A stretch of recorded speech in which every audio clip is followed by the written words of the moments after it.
Welcome back to RR joy tube. வணக்கம். வணக்கம். அதாவது என் பேர் மாரி. நான் டிப்ளமா நர்சிங் முடிச்சிருக்கேன். உணவு சத்தை பற்றி ஏதாட்டும் சொல்கிறீங்களா? உணவு சத்து குறித்து ஏதாட்டும் சொல்கிறீங்களா? உணவு சத்து, முக்கியமான உணவு சத்து கார்போஹைட்ரேட், புரோட்டீன், ஃபேட்டு, இன்னும் நிறைய இருக்குது. இதில் ரொம்ப மிக முக்கியமான உணவு சத்துக்கள் இது மூன்று. இதில் இந்த கார்போஹைட்ரேட் குளுக்கோஸாக மாற்றப்பட்டு நமக்கு சக்தி கொடுக்குது. அதனால் அதை எனர்ஜி ஈல்டர், சக்தி தருபவை அப்படின்னு சொல்லுவோம். கொழுப்பும் அதே மாதிரி சக்தி தரக்கூடியது. இந்த புரோட்டீன் நம்முடைய பாடி பில்டு பண்ணதுக்கு, செல்களை உருவாக்க பாடி பில்டர்ஸ் அப்படின்னு அதை சொல்லுவோம். இந்த புரோட்டீன், இந்த மூன்று நியூட்ரியண்ட்டும் நமக்கு மிகவும் முக்கியமானது. அதாவது இந்த புரதம்னா என்ன? புரோட்டீன் என்பது பல அமினோ அமிலங்கள் இணைந்து உருவாக்கிய ஒரு பெரிய மூலக்கூறு. சிறு சிறு அமினோ அமிலங்கள், அந்த அமிலங்கள்லாம் ஒன்றா சேருது, பெப்டைட் பாண்டுன்னு அதை சொல்லுவோம். அப்படி இணைந்து உருவாகக்கூடியது தான் புரதம் என்ற ஒரு பெரிய மூலக்கூறு. அதாவது ஒரு மனிதனுக்கு ஒரு நாளைக்கு எவ்வளோ புரோட்டீன் தேவை?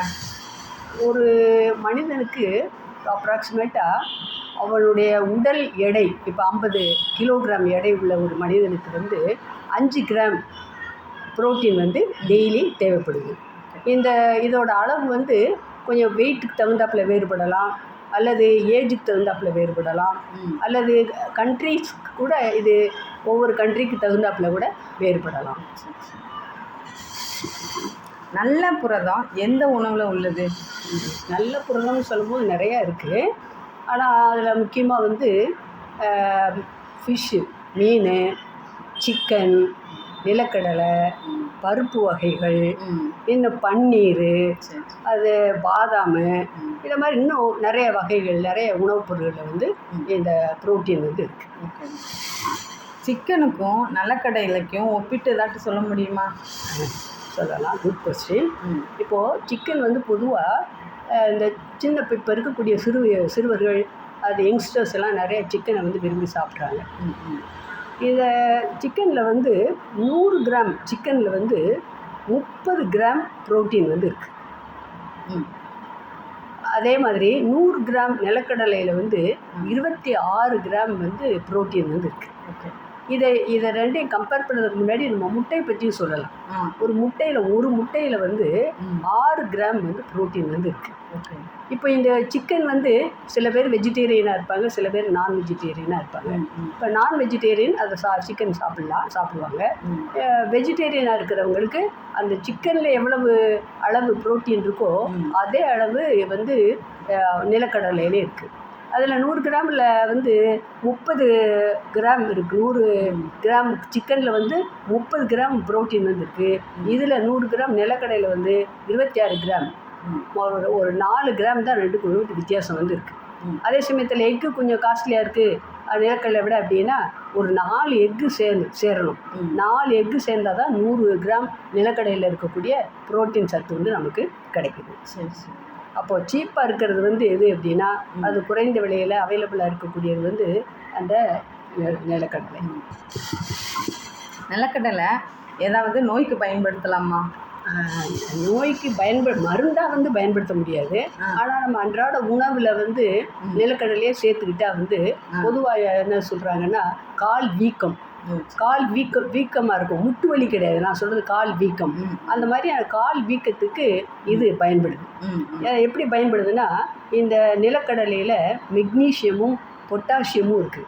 நிறைய பொருட்கள் புரதம் இருந்தாலும் இந்த நியூட்ரியன்ஸ், அதாவது இந்த மைக்ரோ நியூட்ரியன்ஸ் மெக்னீஷியமும் பொட்டாசியமும் இருக்குது. அதில் இந்த 30 கிராம் இதில் நிலக்கடலையில் 30 கிராமில் 210 மில்லிகிராம் பொட்டாசியம் இருக்குது.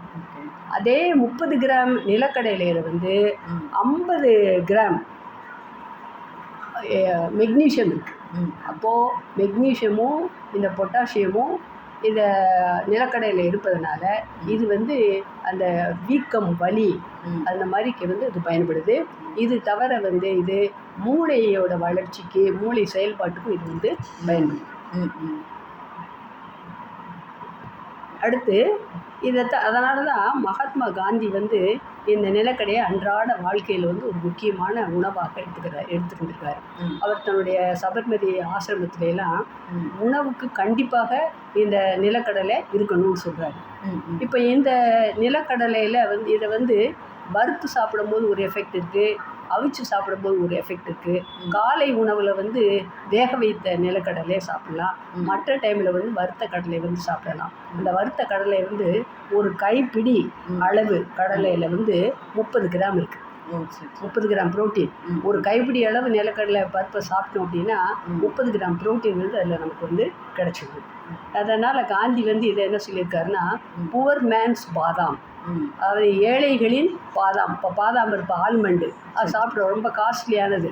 ஆனால் ஏழைகள் அதை வாங்கி சாப்பிட முடியாத காரணத்தினால அதுக்கு ஈக்குவலாக இருக்கக்கூடிய இந்த நிலக்கடலையை வந்து புவர் மேன்ஸ் பாதாம் அப்படின்னு சொல்கிறேன். ஓகே மேம், நன்றி. Okay, thank you.